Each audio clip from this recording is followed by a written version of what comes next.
Okay. On the morning of February 24th, 2022, Russian Federation President Vladimir Putin ordered his troops to begin what he called a special military operation to, in the way he put it, demilitarize and denazify the sovereign state of Ukraine. Over the next 2.5 years, Ukraine has been beating the third most powerful military in the world with their then 24th most powerful military in the world to a standstill, but not without a cost. Tonight is dedicated to listening to the voices of the brave people of Ukraine through 5 of its most articulate poets. Tonight is dedicated to poets talking to poets, to eloquence of language, both Ukrainian and English, and to offer support to our Ukrainian brothers and sisters in poetry. Tonight we are here to hear the Ukrainian people speak out and for the world to listen.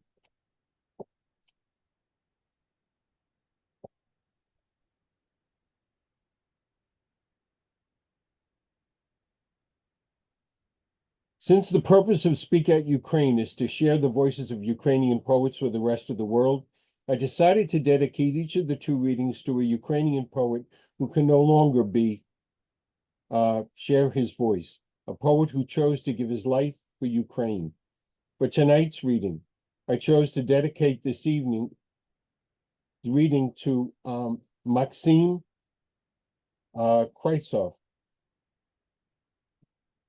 He was a machine gunner, a poet, a photographer, and he was killed on January 7th, my birthday, on 2024 at the age of 33 years old, reportedly as a result of an artillery strike on his position in the Kharkiv region, and his funeral was held on January 11th in Kyiv.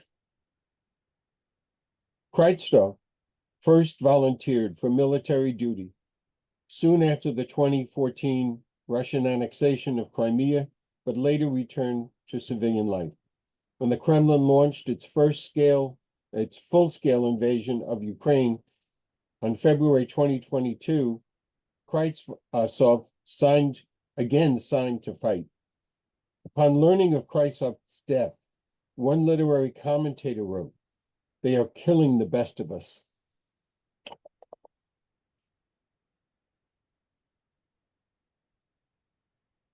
This is from his poem. I'm going to read to you from his poem, He Moved to Bucha in mid-March 2021. He moved to Bucha in mid-March 2021, rented a small apartment in the basement, and got a cat, whose fur was the color of the fudge on eclairs. He went to English classes, to the gym, and to confession. He loved to watch the snow fall and the street disappear in the fog. He listened to Radiohead, old albums, and O'Keen Elzy, Rain, Thunder, and the beating of a girl's heart with whom he fell asleep in a small basement apartment and woke up in a small basement apartment, kissed her face, snuggled up to her sticky body, dived with his palm into the waves of her hair, and floundered there like a fly on a web. She left him in the fall, as the birds leave the forest, as the engineers leave the factory at the end of a shift, and went to Poland to stay there. He took the cat that looked like a pastry and said, "Cat, you have to go with us. As the morning, as your life, as a disease happened, cold as ice, war, the lesson called quiet life is over. The street disappears in the fog. It rains. They didn't listen to him at all.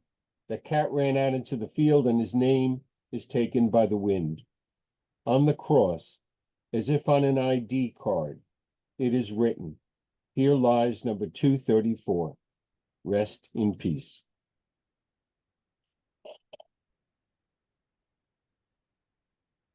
Our first reader is Olga Bragina.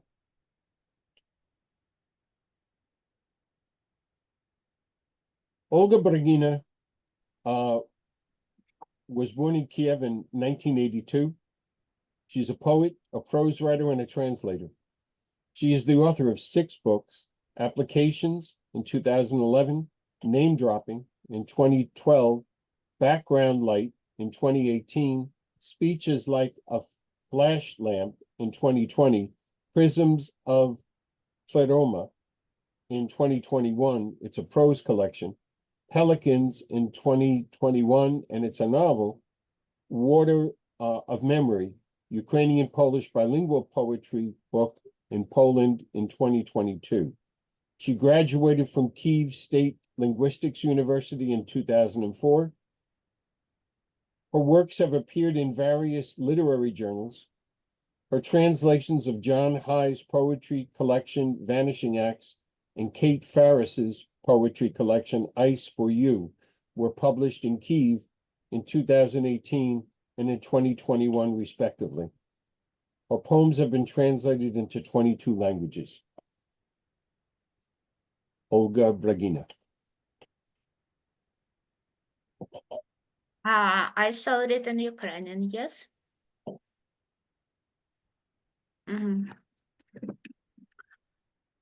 Геть не всі ці історії чарівні. Буває, що зміст перевершує форму. Коли все це закінчиться, хто буде світ колисати, позичати, тепер сірники, сіль та все необхідне. Що таке необхідне? Навіщо? Навіщо це все?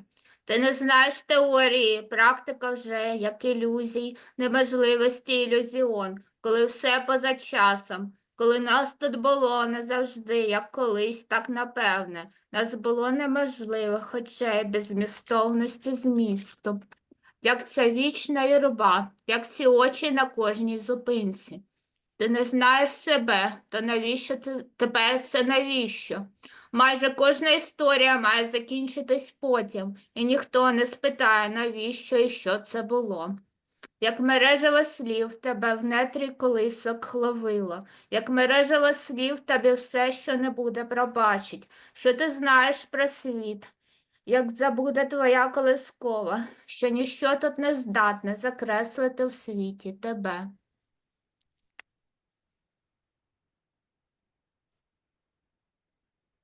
Янгол згортає сувій, вічність має свій смак і свій колір. Теплі просторі міста, еластична електрика, плинність. Горе тобі, всі ці літери нас не покинуть. Літери ці неможливі забудуть тебе. Янгол згортає сувій, коли все набуватиме змісту. Як ми повернемось, як ми впізнаємо повінь, як ця історія має весь світ огорнути, як неможливість історії все забувати. Як ти, мій янголе, як ця історія плинна, янгол згортає, згортає, згортає сувій.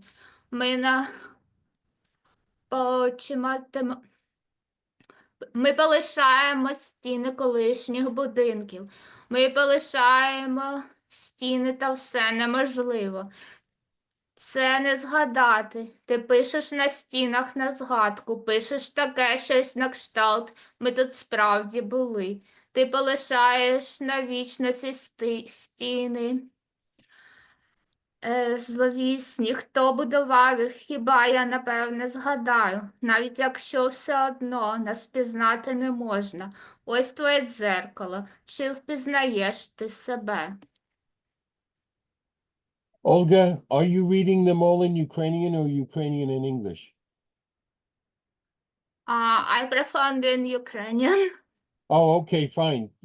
Of course, we're trying to shift the poetry so that people can read it in English while you're reading it in Ukrainian. So did you just finish reading, not all of these stories? Oh, no. An Angel Rolls Up? Yes, it's the end of the poem. All right. Are you on? Do we have the right poem up there now in English? Sorry, what? Is the poem that we have up there now the right poem? There is no getting out of here? Yes, it's the right poem, yes. Okay, thank you.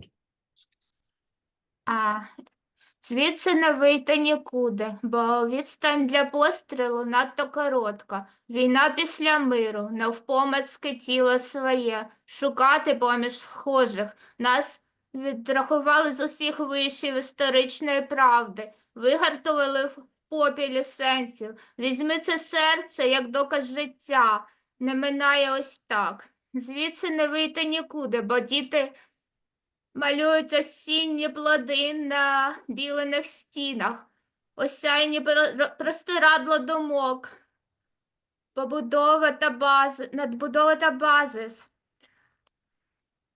І сюди ось і влучить снаряд, світла промені. Теплі, немов ще весна, так було. Звідси не вийти, бо світ намальований кров'ю та плоттю тіней. Війна закінчиться колись, і куди ти потім? Миру не існує, що це таке? Це мальви. Ось цю пігулку вигодувала вовчиця. Отруйне тло, тут буде інше місто. Щасливі люди будуть виходити з будинків на холстині, рахувати, скільки нас ще залишилося. Це майже кохання до всього, що зникнути має, до всього, що тільки на день, мов метелик душі.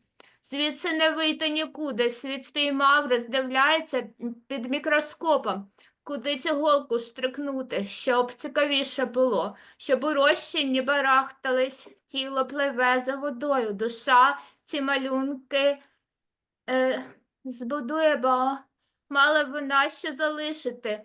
Мир – це війна із собою, бо навпіл розрізали нас.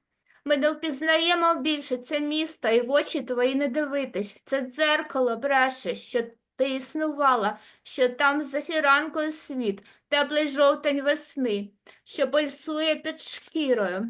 Що це, як доторк, як кров із серця, що має бути живим? Це інакше, куди ти тепер, після миру? Я ще навчусь малювати, щоб справдилось все. Thank you. Thank you.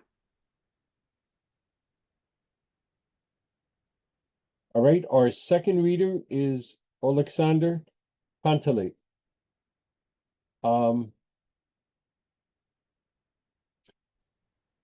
That's him. It's me. Yeah. Hi. Oleksandr, wait, let me read your bio first. Al Panteliat is a poet and a literary translator from Kharkiv. His works have appeared in such international magazines as the Modern Poetry and Translation, New Poetry and Translation, World Literature Today, and as well as the anthology Invasion, Survision books. Without further ado, I'd like to present Al Panteliat. Hello. Yeah. Nice to meet all of you. Some of them I actually know, like personally or textually. Chris, thank you. Thank you very much for your efforts, for your time invested on all these events. I do appreciate it. Yeah, and it's really worthwhile, especially given that you're like, it's not just about poetry. Yeah, it's about donations to Whitestroke, if I'm correct. So like. We are really trying to make this not just about art, but about victory. So thanks. Thank you. I really appreciate what you've been up to.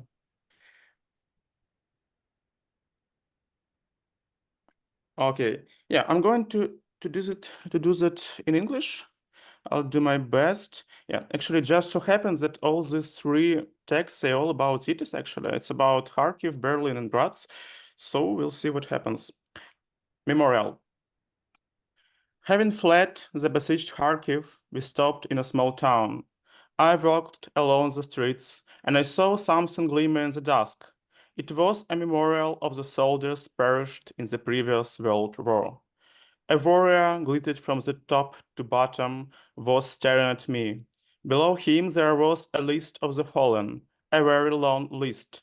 There were more of them than the denizens of the town. I tried to read the names, but couldn't make out a single word in the dark. I thought it was some unknown language. Thanks. A prize. Since childhood, I remember it, that bright carpet in the living room of my grandmother. Years later, learned it's a war prize that her father took from Berlin and hauled the carpet from the bombed-out city to our place in Kharkiv. The story lived in me so long that I now, living in Berlin, walking the streets, marveled. Which area would our carpet suit best? Charlottenburg, Kreuzberg, Spandau? What kind of person might drink tea on it? What kind of bedroom? I didn't know yet that grandmother will die 3 months before the start of a new war, before Kharkiv is bombed, and the carpet will lie in an empty apartment on Gagarina Street among the silent pauses between explosions. It doesn't belong anymore to defenders, no conquerors, remaining a prize merely in memory of a man who escapes.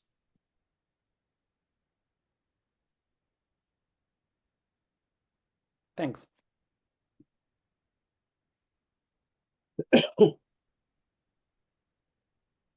There's another poem.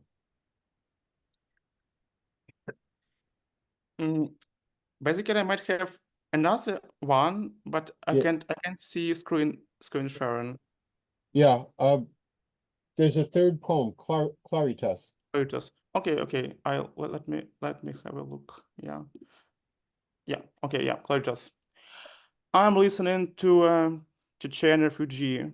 It's years ago. Speak of bombardments, how she hides under the apartment building for a week, and then in the street she picks up body parts of her neighbors in the middle of my translation class.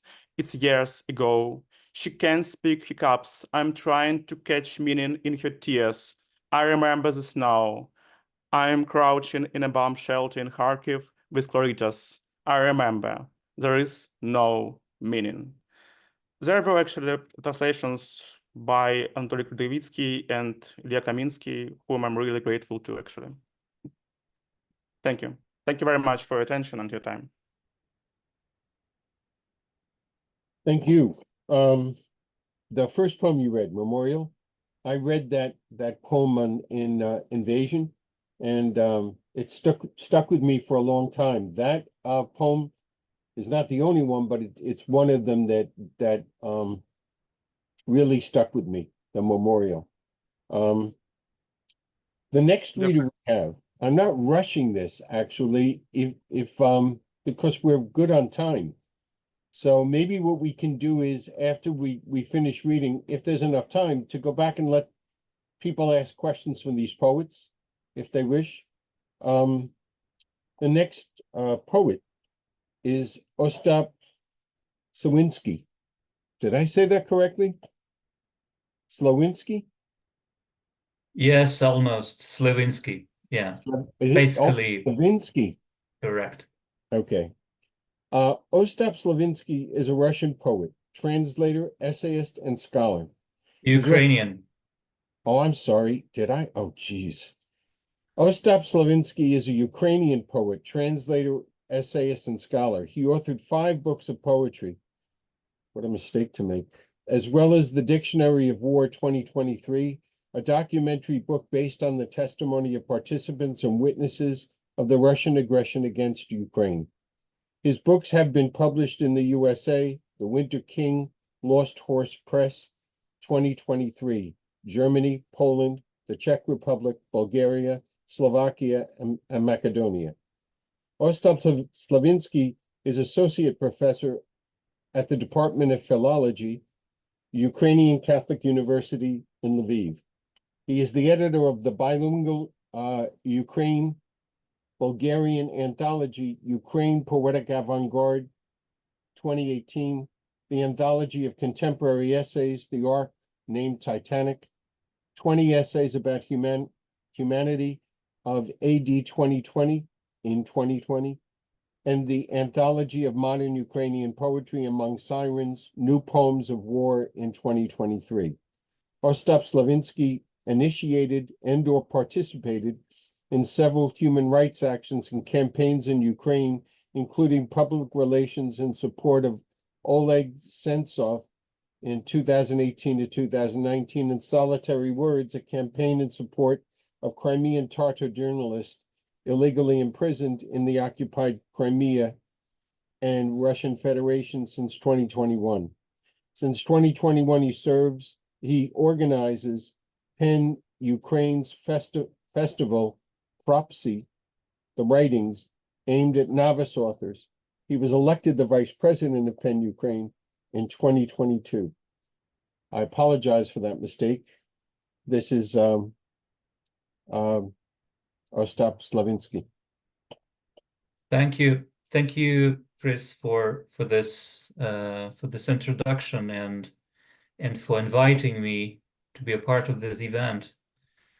It's really very important that such events take place, despite the fact that the war is going on for more than 2 years already, and we all start feeling this kind of fatigue. But such events, such supportive initiatives, now are maybe even more important than at the very beginning of the conflict, just because this exhaustion, this fatigue. But we need to finish this war, and we need to win. We need this support. So thank you very much for this. And I'll read 5 poems in Ukrainian and in English, so it will take slightly longer than the readings of my previous colleagues. Sorry. Закохані на велосипеді. Вона їде на рамі, як пташка, що ненадовго присіла на гілку, роздмухана й оперена з 2 стуленими колінами, що шлють солодкі позивні водіям зустрічних вантажівок. Його бачимо невиразно, зате чути, як фляга його постукує об сідло з кожним натисканням педалей. Мугикає мелодійку, з якого фронту він її привіз. Тут такої не знають. Вона тримає у жмені лісові горіхи, частує його, не обертаючись. Точніше, підносить їх навмання, а він ловить горіхи вустами, що нагадують брунатну поторочену латку. Назад зі станції вона їхатиме сама, більше схожа на фігурку з паперу. Суха, рівна, двовимірна. Звикла вправлятися в цій любові, як у добуванні обіду з нічого. Жменьки чаю і 2 картоплин. Буде їхати крізь перші удари дощу, перемотуючи ногами засвічену плівку. Безкінечний порожній кадр, у якому він колись забігав до вітальні і крутив її довго в обіймах. От, пуста мова любові, що торгується із надією, як одноногий стілець із спичкою. Ще хоч до полудня не чіпай, якщо вже не дано мені пережити ніч. Lovers on a bicycle. She rides, sitting on a frame, like a bird perched on a branch, puffed up, mature, with 2 clenched knees that signal sweetly to the truck drivers passing by. Him we don't see clearly, but we hear his flask clanking against the seat with every pedal stroke. He's humming a ditty. Where did he pick it up? Which war zone? No one's heard it here. She holds a handful of hazelnuts and feeds him without turning. She passes them back, and he catches them with his mouth, which resembles a fringed brown patch. On the way back from the station, she'll be alone, looking like a paper doll, dry, straight, 2-dimensional, used to making do with this love, as she's used to making a meal out of nothing, a dash of tea, a couple of potatoes. She'll ride through the first bout of rain, reeling with her feet the overexposed film, an endless blank frame, where he runs into the living room and spins her in his arms. So it goes, this empty language of love, bargaining with hope, like a one-legged chair with a stove. Let me be, at least, until midday. I won't live through the night. Легше, бо війна таки почалася. Катерина Калитко, менше ніж за добу до початку війни. Колись між любов'ю і ненавистю були ліс і будівлі. Тепер ліс поламано і будівлі спалено. Між любов'ю і ненавистю ходимо навпростець. Ясність така раптова, що не всі встигають замружитись і лягають осліплені у садах на окраїнах. А ті, що встояли, мають вуста, ніби медом заліплені, і повторюють лише слова любові і слова ненависті. Так, ми, посланці плоскої землі, наш єдиний словник – це словник антонімів.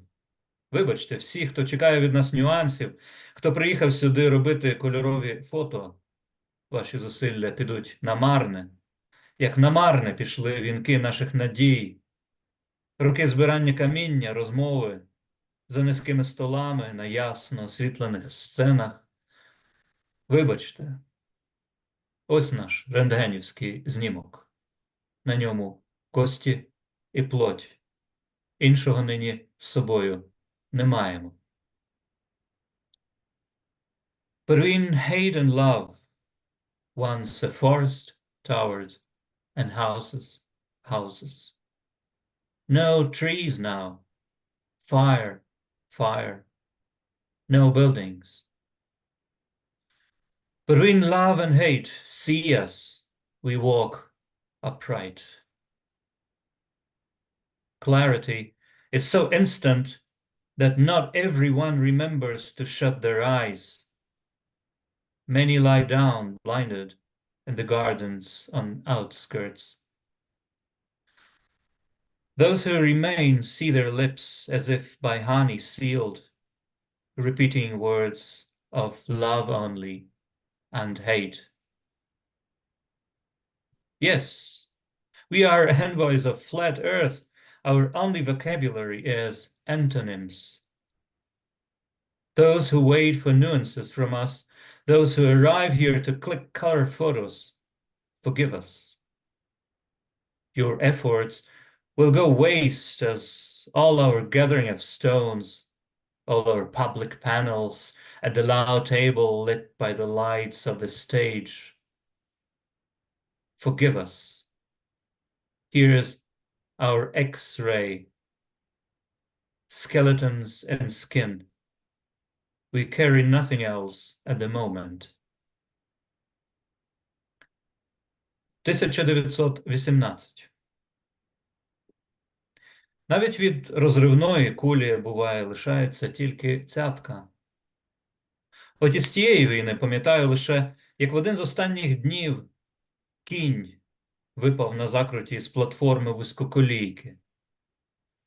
І не було кому по нього вертатися, не було кому забрати його з-під насипу.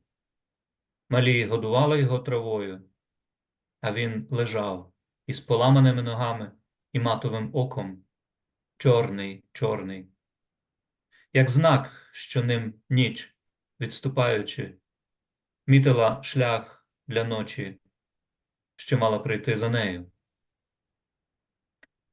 1918. Sometimes even an exploding bullet leaves only a tiny mark. Likewise, all I remember from that war is how one day towards the end, a horse fell off a platform when a train took a turn, and there was no one to come back for him, no one to pick him up from below the embankment. Kids gave him grass, and he lay there with broken legs and a dull eye, charcoal black, like a sign left by the retreating night to mark a path for the night that was to come. Лейтенант. Я різко звернув і з'їхав просто в ліс. Дорогою не можна було. Позаду йшла наступна колона. Бах!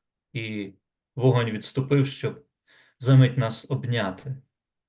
Може, хтось вирішив прочитати нас крізь брезентові конверти, просвітливши до найдрібнішої жилки?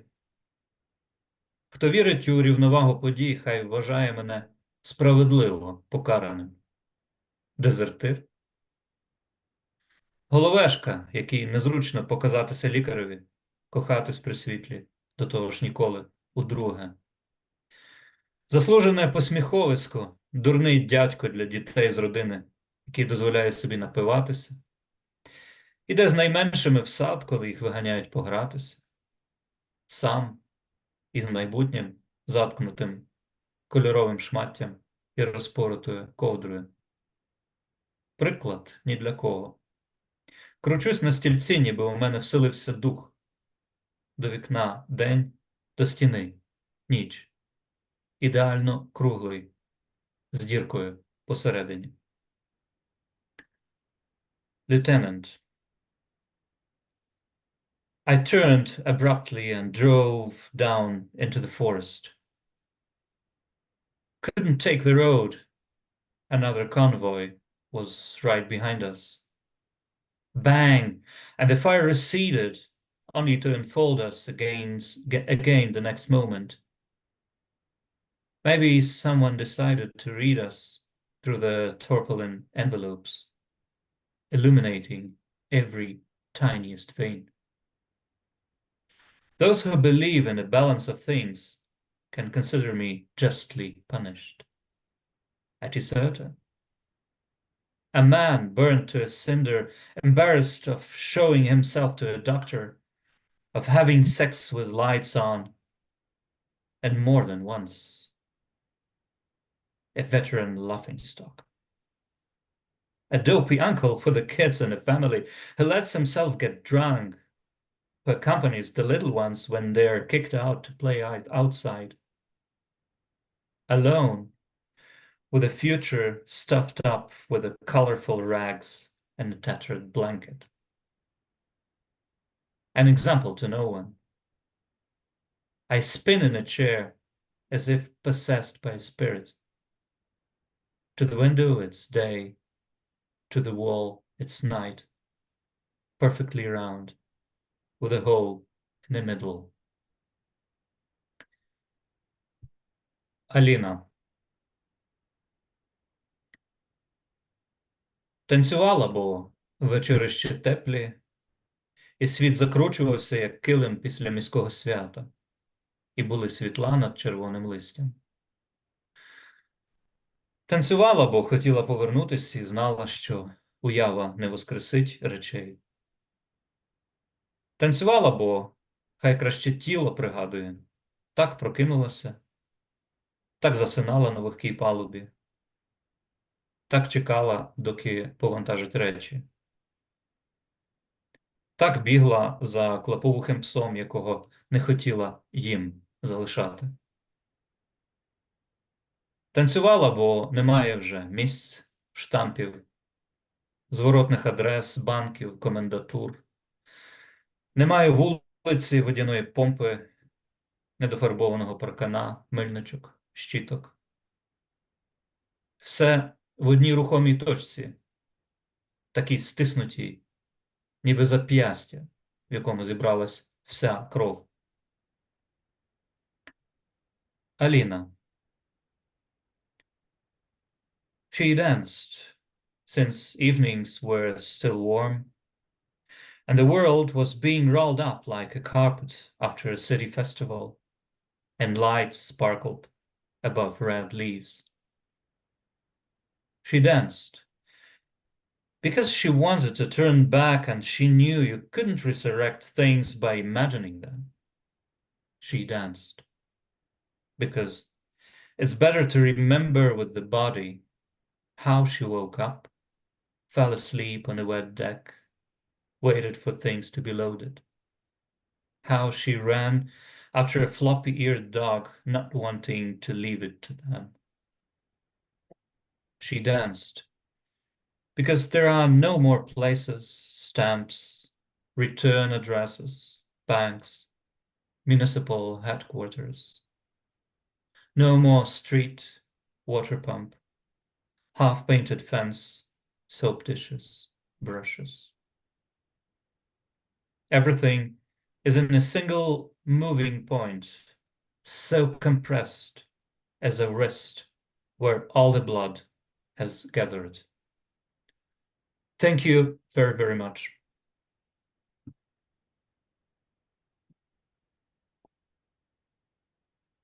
Thank you. It was Between Hate and Love that has shown up in, I can't tell you how many different anthologies of Ukrainian poetry. Ostap is a special poet with a special place in Ukraine.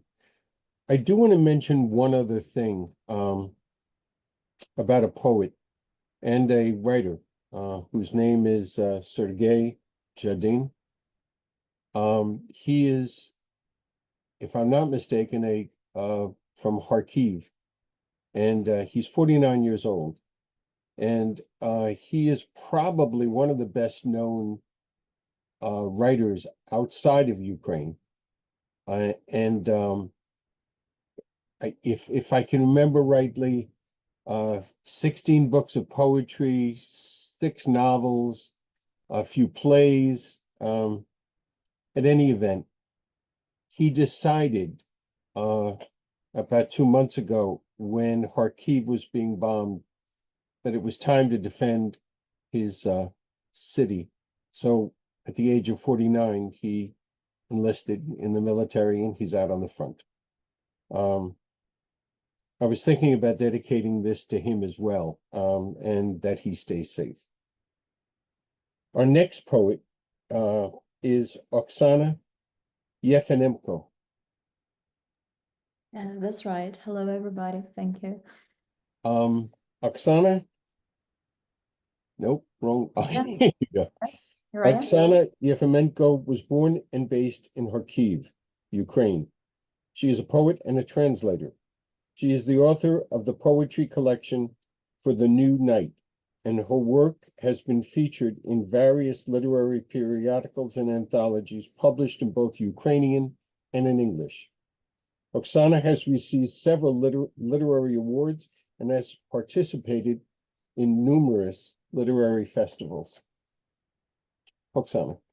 Thank you very much for the introduction, and I join all the other poets in gratitude for the opportunity to read here for such a nice international audience, and for this. And also, I'm very grateful for your tremendous effort to highlight or to bring back the acuteness to the topic of the war in Ukraine. So thank you very much, and each of us appreciates it greatly. Thank you. When I was preparing for this reading, I realized that basically I've got only one poem that was written in the times of war. Obviously, the war has affected my creative potential somehow, and hopefully it will restore one day. But when I look back at the works that I wrote previously, I can see that, that nagging narrative of dark anticipation. And I believe that a lot of us, Ukrainians, have had that even before the war. Like, we knew something deep down. And so I believe some of the pieces that I wrote back then will still be relevant for this reading.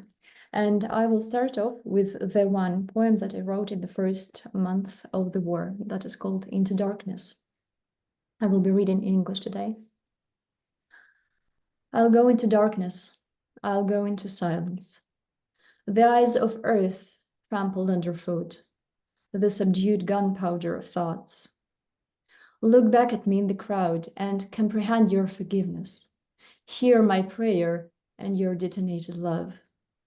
Touch my spring sky, and at this suffocating moment high above, weep the sound of the Son of Man, and come back to us.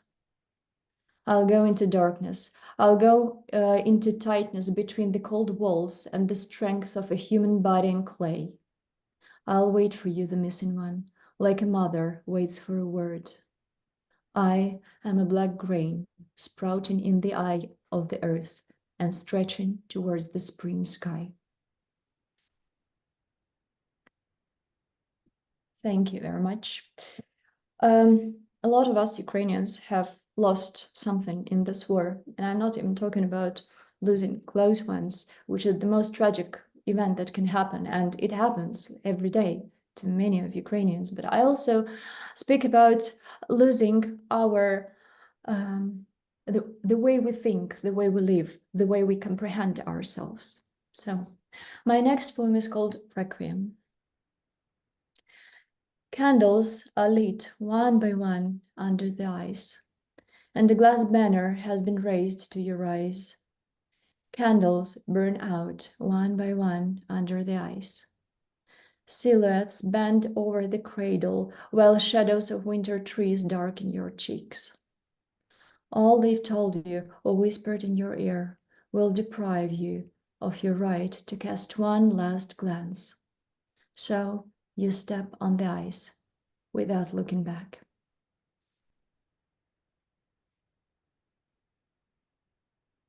Thank you.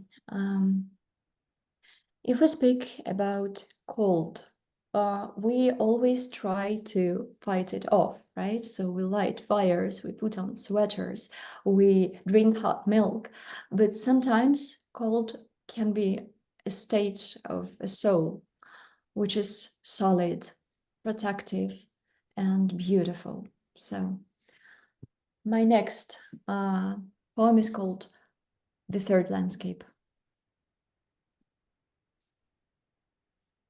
It's the middle of the month. Grayness has receded to the temples of the evening. At the bottom of the glass bullet from your dreams or meditation visions, the last star blooms. It is noticeable from a distance, flaccid and fragile, resembling a delicate irony one can find in the silver grass. A careful eye peeps into the darkness, its glassy glimmer warm in the heavenly haze. In the empty flask of cold, there's a tear.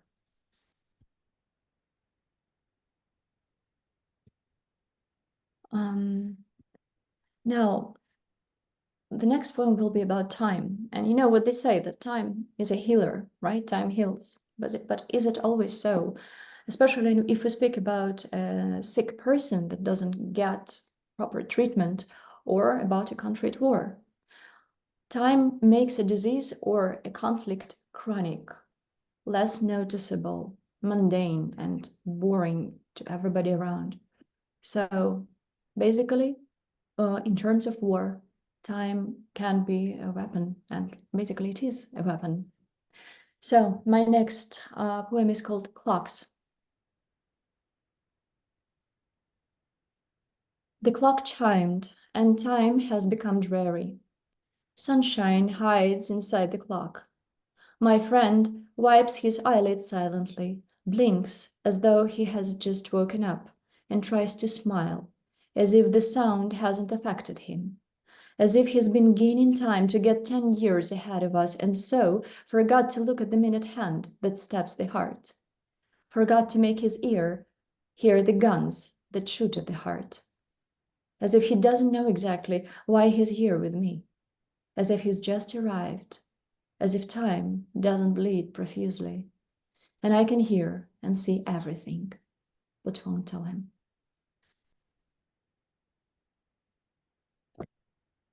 And the last poem from me for today, it was written a long time ago. It's called Sophia, and I had no clue who Sophia was till I met her after the war started. Though her name is Irina and she's in her late 50s. She lives alone in a foreign country trying to build her life again. She's full of distrust, unforgiveness, and love for who she used to be, and her son, who's in Ukraine. So, Sophia, your glance fixed upon the corner where a tall mirror was. Sophia. What are you staring at in your dream, Sophia? Trying to locate a window in the mirror? Warming a coin in your hand? Because these are the only ways you can feel your warmth. You listen to the noise of falling objects behind your back, and you can call them anything until the moment you see them. Sophia, the autumn of your life bears another name. Isn't it the one that got stuck to your lips? Your age is catching up with you, moving along the wave of your hair. Dreams approach you, and light rests upon you. But what do you see, Sophia, in that corner where the mirror used to be? Thank you very much for your attention. That's all from me for today. Thank you very much, Oksana. That was beautiful. Absolutely beautiful. What I would like to do now is, I'm the fifth reader. Unfortunately, the fifth reader couldn't be with us today, so I'm going to read a few poems from the book that's sitting behind me. I don't know where it is. It's over there, I guess. One of our feature readers has been unable to participate, so before we go into the open mic, I'm going to read a few poems from my book of poetry about the war in Ukraine, called Sunflowers. As with the readings for Speaking Out for Ukraine, all the proceeds of this book as well go to Operation White Stork, an organization of American veterans who are putting IFAKs, individual first aid kits, on Ukrainian soldiers. These trauma kits are used by wounded Ukrainian soldiers to provide immediate first aid until a medic can get to them. The links for both the purchase of my book, Sunflowers, and to make a donation to Operation White Stork, I am putting on in the chat right now, so you can use them. What I'm going to be doing is reading a few poems, and primarily, I'm doing this because, as well as I've written this book, as a tribute to the courage of the Ukrainian people, and to my deep admiration, not only for the people, but for the poets who have held their head up throughout this war, spoken about it, and told us, the rest of the world, about it. The first poem that I'm going to read is called David, and it's a poem basically as a tribute to Volodymyr Zelensky.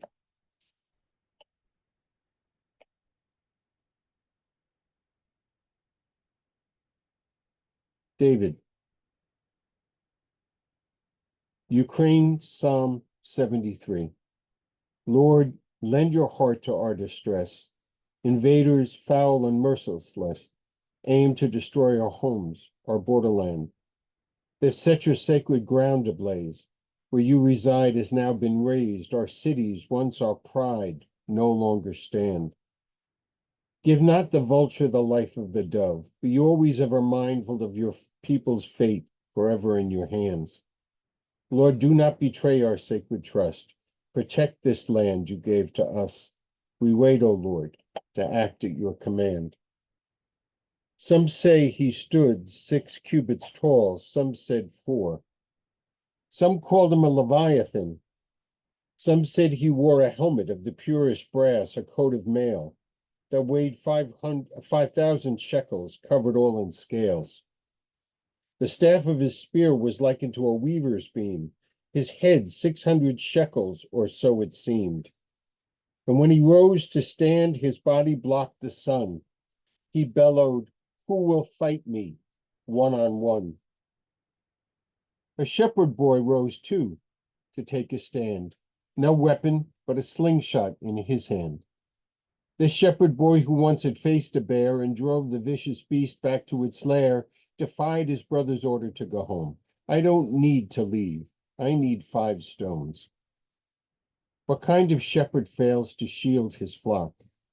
But that the boy pulled tight, his whippet knots. and placed one stone into its leather bed, then raised the slingshot, fetched it o'er his head.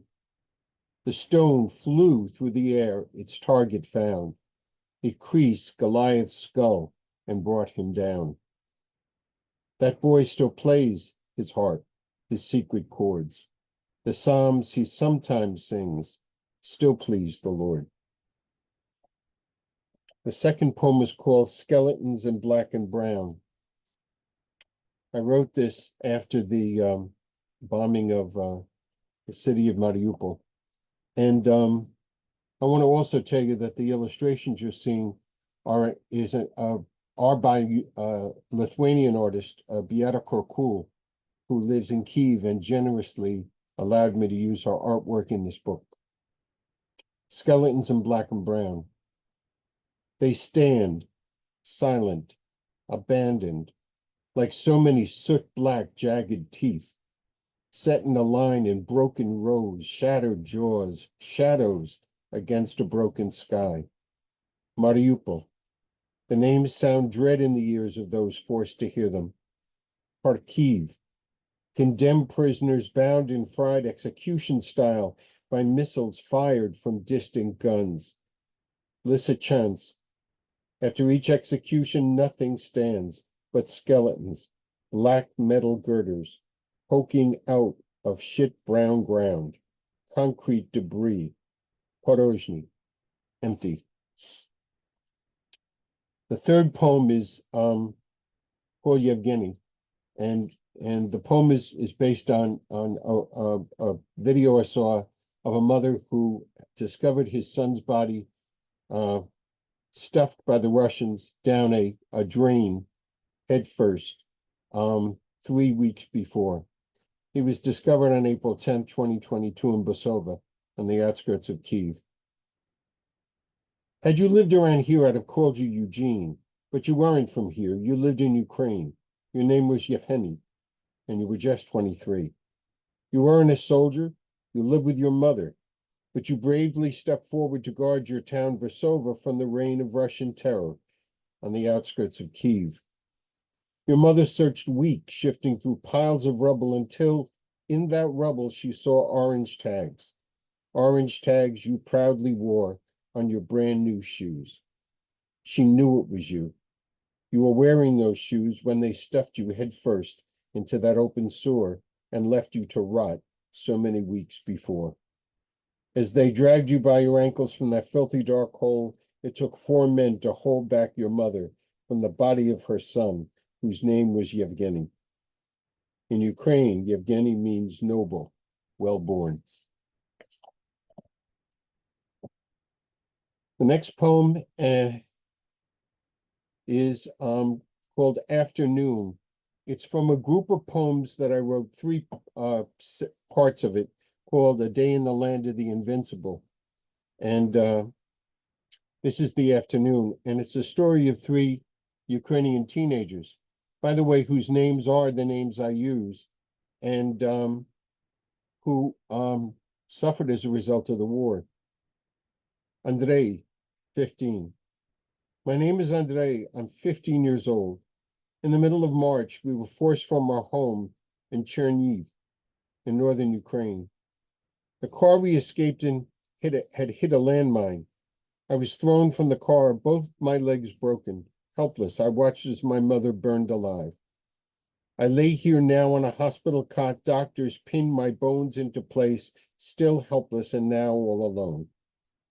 My father once said nothing ever is free, that this is the price we pay for our freedom, and that freedom's always worth the price. If Russia wants to be a dictatorship, so be it.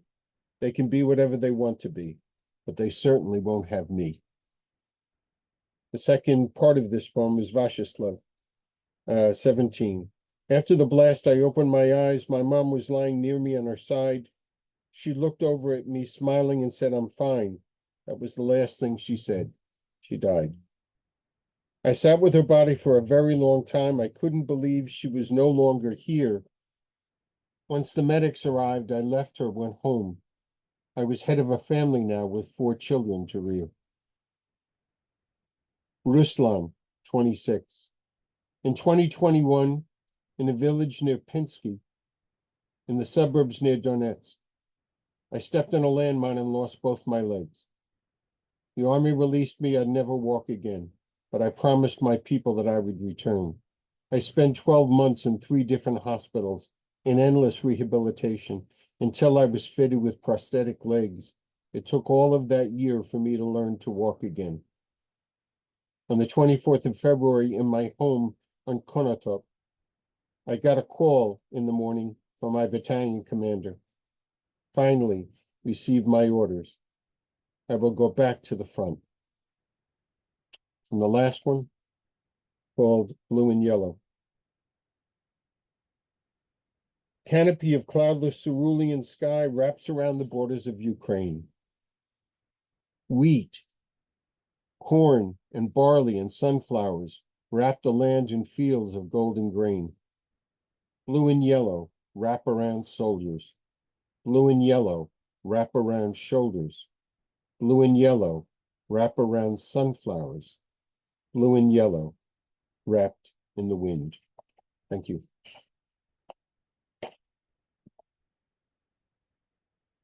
I would like to start now the open mic, and Yaroslav Godzinski asked me last night whether Daria Zorena could read. Is she here? Daria Zorena? No? All right. Is there anybody else that would like to read at the open mic?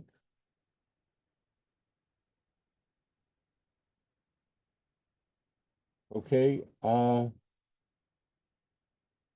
not seeing anyone, so can I then offer a suggestion? Since we're running good on time and the poets are still here, what I would like to do, if we can do it, is to let the people who are listening ask any questions they wish to of the poets, the Ukrainian poets, if that's okay with the Ukrainian poets. Can we share the screen then with everybody?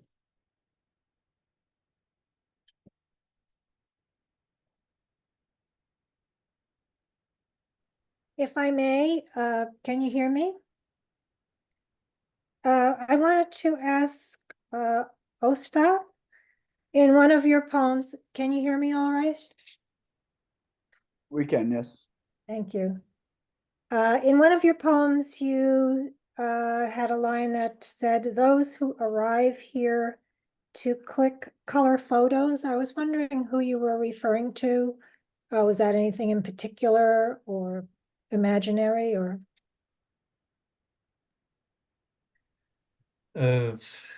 Yes, a good question. I really met during these more than 2 years of full-scale war. I met people who were coming to Ukraine in order to feel some kind of hazard of being at some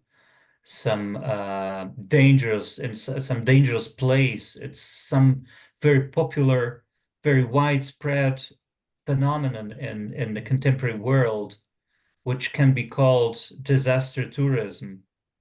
The problem is that I don't see much empathy in this phenomenon. I see what I can see is some search for adrenaline, for adventure, some unusual feelings, but not empathy, not really, not readiness to take responsibility for what already has happened and what is happening now. That what I really meant in this line. Unfortunately, that happens very often. It can be easily explained in terms of modern psychology.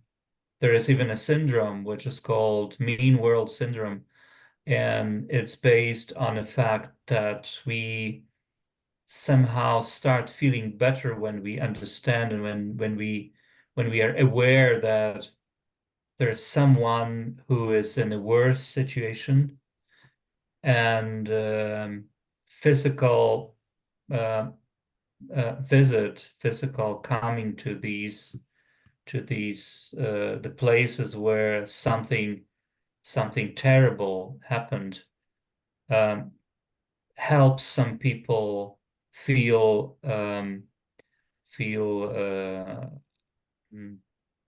feel better with this feeling of guilt, and they feel engaged somehow in these terrible events, but really, as a matter of fact, they stay outside. They are still tourists. I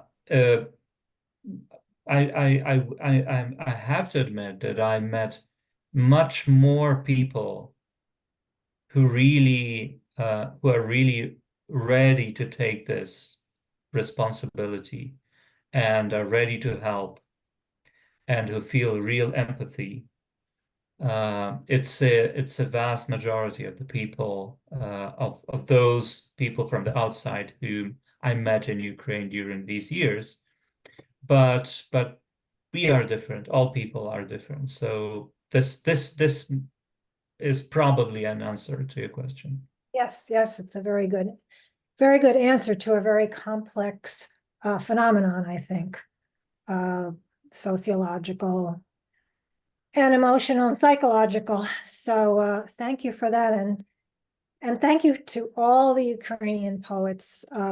Your poetry is beautiful, and certainly I put in the chat that it brings what you're going through, it brings it very much closer to us to hear your poems. And I will not forget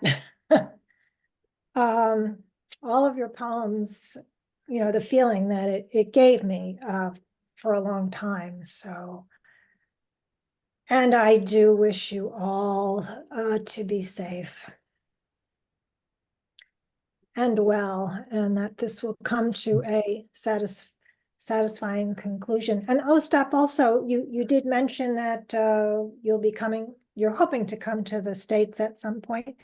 Are you coming on a poetry reading tour or something different? And you don't have to say if it's too personal, but No, that's not personal. It's very public. It's a series of public events in mostly at the universities, from New York to San Francisco and San Diego, throughout the United States.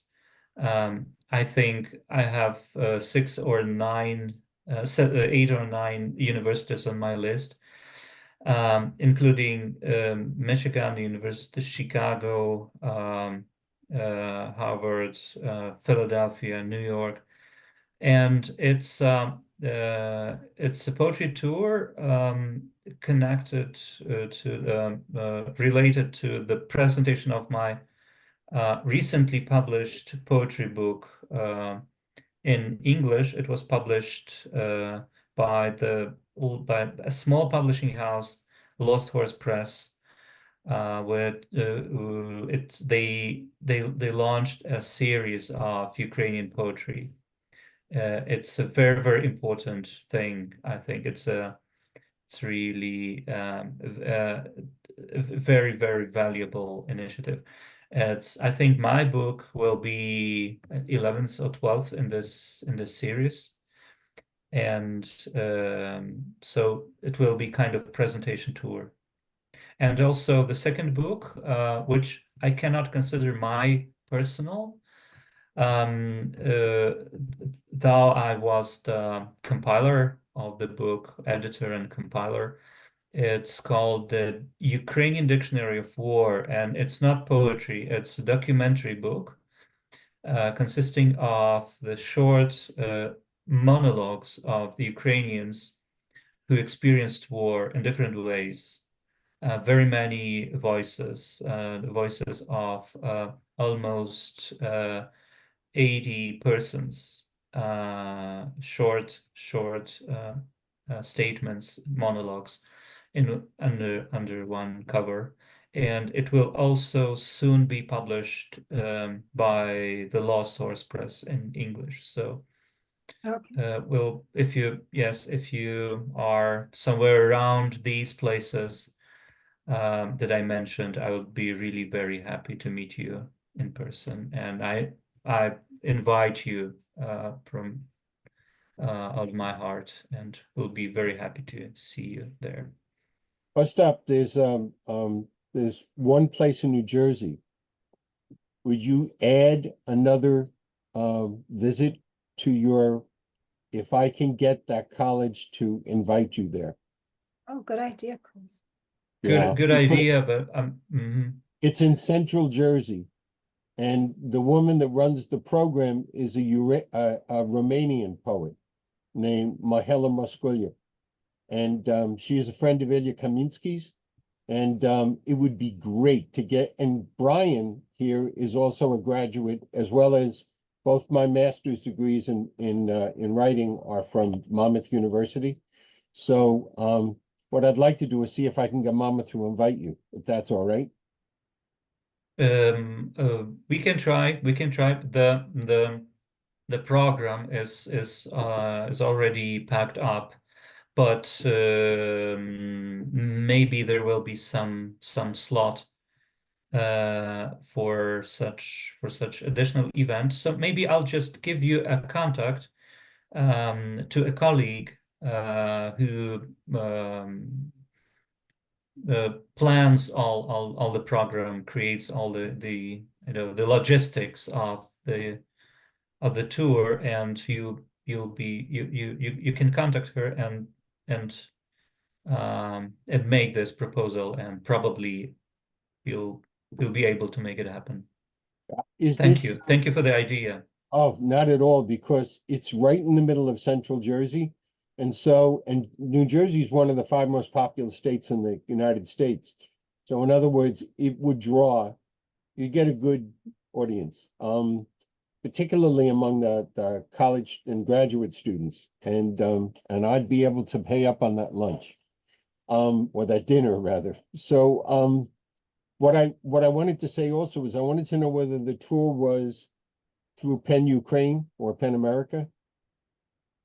It's basically it's organized by Razum for Oh, okay. Ukraine. Yes. But yes, the Pan America is one of the inviting sites. So I'll visit them. We are in a very good relations with Pan American as a very important institution. Well, you're Of vice course. president of Penn Ukraine, right? Yes, yes, exactly. You're right. The other thing I wanted to tell all the Ukrainian poets here is that there was a book that came out about 2 years ago, and it's called Poetry for Ukraine. It is not by Ukrainian poets, all right, but it's by the world's poets and about the war in Ukraine. And if you would like, I have this as a PDF, and I can send it to each of the 5 poets so that you can see what the rest of the world is talking about as well. It was put out in the United Kingdom by Robin Barrett from Poet Magazine. And so I thought maybe you would be interested, so I will send it to you if you'd like. Thank you. Anybody else have any questions? No? Oh, well, speak up. Hi, thank you so much, everyone, for sharing. I'm going to piggyback on what Linda was saying and Ostap about his publications. The other poets, are you able to publish? Are you in a place during this time that you're able to put, like, how are you getting your voice and your work out there, whether it be books or readings or, so just kind of piggybacking on what Ostap was saying about Law Source Press. Are you publishing? Are you getting your work out there? Any of the poets?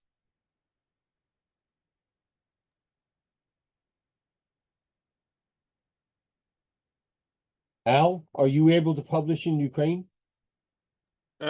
Basically, at this point, I'm mostly publishing my poems, like, in social media or something like that. Yeah, but if there is an opportunity, yeah, sure, why not? Actually, my latest poems were published, like, actually in English, translated by Ilya Kaminsky. Yeah, and like, if there is opportunity, I take it. If not, like, it's fine to me, like, to publish it in social media, because honestly, it actually takes more coverage compared to like some like limited editions. Yeah, pretty much it. But I'm really open to like any publications if someone wants. The reason why I Are asked you on is Instagram? because- Is that what you're saying by social media? Are you on Instagram? Instagram or Facebook, for example. Yeah. Anyone else want to answer that question? Well, Okay. basically, Al has described my situation as well, and as I have already said, that I have put my like, mm, creative path on hold for some time. So I just need, to to build up my creative strengths again before I kick in. So far, yeah, mostly social media or some just publications that I am offered, and that is it. One of the things I wanted to mention too is that one of the poets in Ukraine that really helped me to organize this was Yaroslav Kaczynski. And he wanted to be here today because the poet that I dedicated this to, the deceased poet, Maxine, he was at his funeral and he knew him. But what I wanted to say about that is one day I was speaking with him on Zoom and we were talking about the upcoming reading. And the sirens went off. And he said, "Do you hear that?" And I couldn't right away. And so he took the phone, which is what he was on Zoom with, and brought it to the window and showed me Kiev. And for the first time, I'm looking at Griselda's head going like this. The reason why I'm bringing that up is because all of a sudden the war became something in front of my eyes, where before that it was a concept on the other side of the world. And I told anybody who would listen about that I said, "Do you want to see this?" Because I had taped it. I said, "I've never felt, So there are two things that I want to say on that score. The first one is the only downside to doing this was that I now know 10 of you, and I'm going to be worried sick about what happens to you. Because we've gotten to know each other. And but I guess that's a part of the price you pay. The other thing is, if you like these readings and would possibly like to see a continuation of this with Ukrainian and American poets, almost in a dialogue, with an active open mic, let me know. And I have been talking to Brian about this. I would consider the possibility of doing these every once in a while, because I also believe that I know the people that are here today. Some of them I didn't, but most of them I do. Americans that are here, and they're not going to forget today's reading. No. Because you guys just got a dose of what I was getting for the last few months in dealing with this. So it's a very valuable thing. And hopefully with the use of this, the recordings of these two readings, it'll become more valuable for others as well. Is there anyone else who would like to either say anything or ask any questions or I did anything? have another question. Although that was such a beautiful closing, Chris. No, it's not closing yet. I was just curious about the translations that you all had. I'm assuming from Ukrainian into English. How did you find translators? And many of them, or Chris, did you find the translators? No, these poets found their own translators. Like some of Ilya them. Kaminsky shows up in a lot of these translations, but Yeah. I've also noticed others as well. And we're grateful because, to be honest, we can't say that we have returned the favor and learned your language as well as you've learned ours. No. So it's really good that we can read the poems in English. Although I know it suffers in translation sometimes. And that's the reason why when you guys first asked me, can I read in Ukrainian? My response was, I encourage it. That's where you wrote these poems. So, as long as you have an English translation and we're not totally lost, and I even said in the beginning, if you don't have an English translation, I think I know 2 or 3 people that might help, but I would have passed the translation by you just to make sure that, you approved of it before we used it. But So it's really a matter of trust in your translator if you yourself don't feel that confident in English. So I just want to say that all the translations seem to be absolutely beautiful.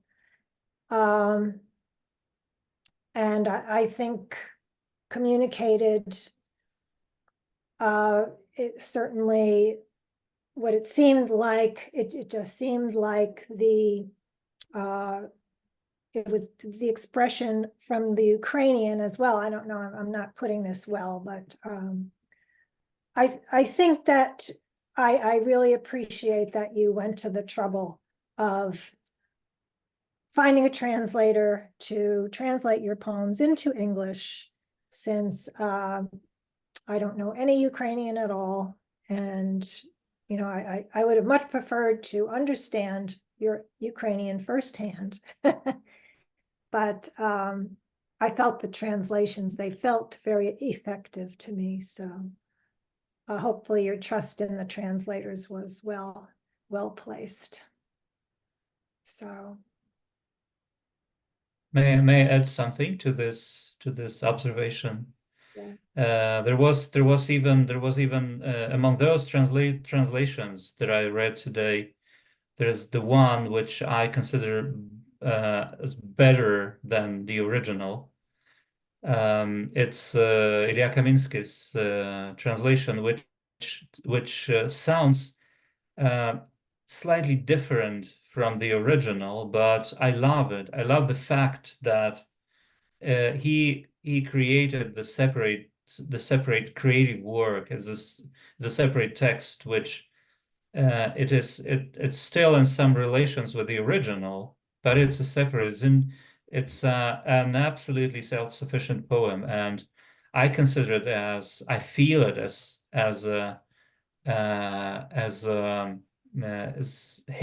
his creative work. So it's very important that to emphasize and to mention the translators, to pay this tribute to translators. And I would like to say thank you to Ilya Kaminsky, to Oksana Maximchuk, who was also a co-editor of one of the most important anthologies of Ukrainian poetry in English. Though it was translated before, it was published before the full-scale war. It's entitled "Words for War." The Hour of War is yes, it's Ilya Kaminsky's and Katie Ferris's anthology, which is it's quite new, it's quite fresh. The Words for War is older, but still very, very, very relevant, very actual. And all the translators who worked on these 2 anthologies they all are brilliant, absolutely genius. Yeah, this is the reason why I think that that you ought to know that the poet that he's talking about, Ilya Kaminsky, is deaf. And so he's so much the more impressive, you know. Once again, I hope that the people who have attended this today walk away with a more tangible feel for the fact that in Ukraine, not only does language bloom, but it's virtually, the country's awash in culture. And if you ever get a chance to look at some of their major cities, sadly, some of them have been really badly damaged, some of them destroyed. But cities like Kharkiv or like Odessa or like even Kyiv itself are beautiful, beautiful cities. If there's no one else that has anything to add, I would like to close this out. Thank you for attending tonight's reading of Speak Out for Ukraine. Let's give the poets, please, another round of applause. Yes. This reading was an attempt to share with you the voices that I had the honor of reading in collections like Invasion, Ukrainian Poems About the War, In the Hour of War, Poetry from Ukraine by Aerosmith Press, Words of War, New Poems from Ukraine by Ukrainian Research Institute and Harvard University, and many more now available in English translation. Many of the voices that you have heard here tonight are within the pages of these books. As I said before, if you like these readings and would possibly like to see a continuation of Speak Out for Ukraine with both Ukrainian and American poets featured and an active open mic, please let me know. And I'm speaking primarily to the Ukrainian poets about that. If you feel you want to continue doing this or encouraging other poets to participate, I am more than willing to do this on a continual basis. And I hate to speak for other people, but the guy with the beard over there pretty much says the same thing. Maybe it will help the poets of Ukraine remember that they're not alone. I hope today did that. In a world littered with pain and destruction, Ukrainian poets have found the hope of construction, using the building blocks of language, more particularly their own words, to display resilience, courage, and the sure knowledge that out of these ruins, Ukraine will survive. Let's help them then, with our own words, to keep that knowledge and their words alive. Thank you to all the poets who read today. Thank you to the audience who came. Thank you for making this a success. Thank you, Chris, so much. Thank you. Keep in touch, guys. I'm expecting to hear from you. Let's agree on that. Thank Thank you. you. Keep in touch. Thank you. You're a Thank great you. audience. Bye Have a bye. great one. Thank you. Bye.